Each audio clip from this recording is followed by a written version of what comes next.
Thank you, Mike. I wouldn't be anywhere else. Today, Lakeside is the revhead capital of the world. Ford versus Holden have dominated the 3 rounds of the Touring Car Championship so far. Could be a different scenario here today because Tony Longhurst, the blatant political weight penalty that BMW have suffered through 3 rounds has finally been eased to a point where I think you're going to be competitive. No, I believe in the race, Gary. We will be competitive. It's been very hard to swallow. 90 kilos has been taken off the car in three races over an 8-week period, and now the car's going great. We qualified 7th yesterday, and we'll be there at the end. You're still running about 30 kilos overweight. You've got a rev limiter as well. What is that costing you per lap? The rev limit is only 100 revs, or it's actually 70 revs less than what we normally rev, so that's about 1/10 of a second.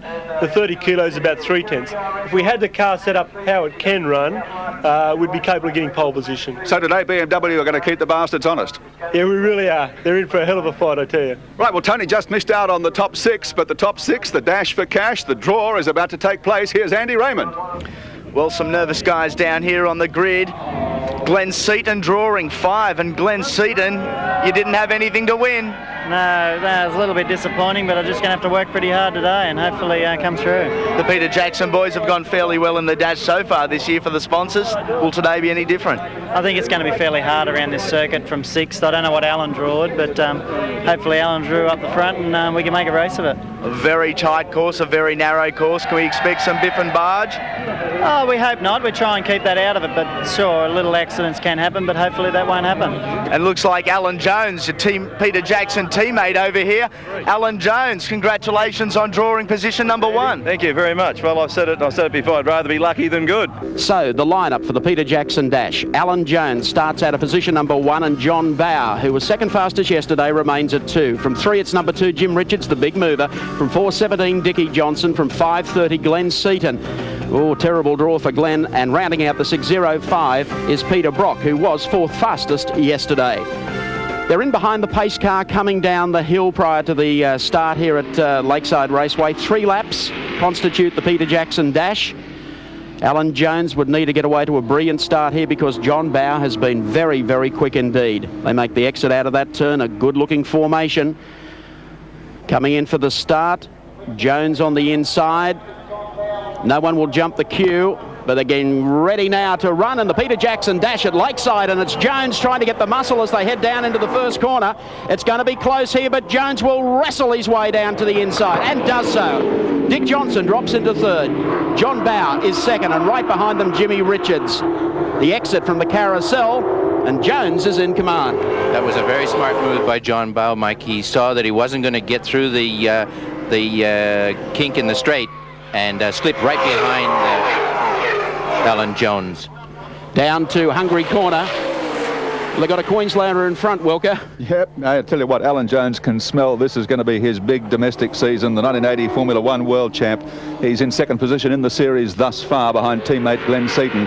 But I tell you what, he can just smell that 93 is going to be his year. They're coming in to reel off the first of 3. There's Peter Brock, the 05 Mobile Commodore, has dropped out to 6 as they come across the line. We take Dunlop Racecam, riding with Dick Johnson. Just ahead of him is team driver John Bauer. And getting away from these two, going into the right-hander at the carousel is Alan Jones and the Peter Jackson Falcon EB. Well, Alan Jones said he wanted those 3 points today, Mike. It's a nice 3 points to start the day off, and I think you can say with just over a lap to go, he's got a comfortable grasp on this. There's Glenn trying to make a little headway, coming down, tight right-hander onto the straight here, fast right-hander. Does that beautifully, so he's gained a spot. That gives Fords 1, 2, 3, 4 as they come across the strike. 1 lap to go.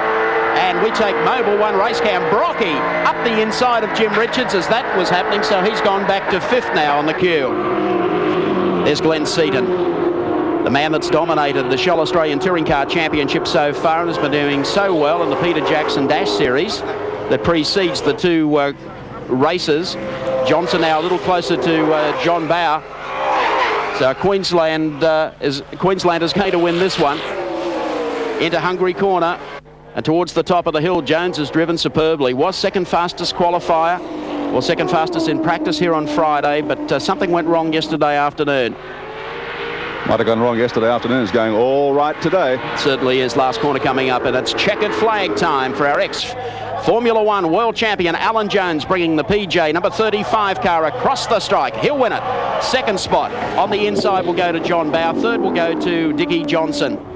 Alan Jones, boy, is he in a winning way in 1993 on the rostrum of Bathurst last weekend. And he's come up trumps this morning in the Peter Jackson Dash. Let's go down to Andy Raymond. Alan, you've quite often said you'd rather be lucky than good. It seemed in that free lap you had a bit of both. Yeah, it was. The car was really good. We've altered it yet again since last night, and I thought I might have been getting a bit of oversteer this morning in the warm-up, but in that race it was good. I think when the flag goes, you forget about it all.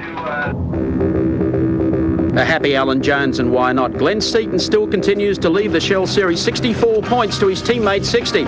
John Bowe on 59, Dick Johnson on 46, and Thomas Mazzera is on 41 points.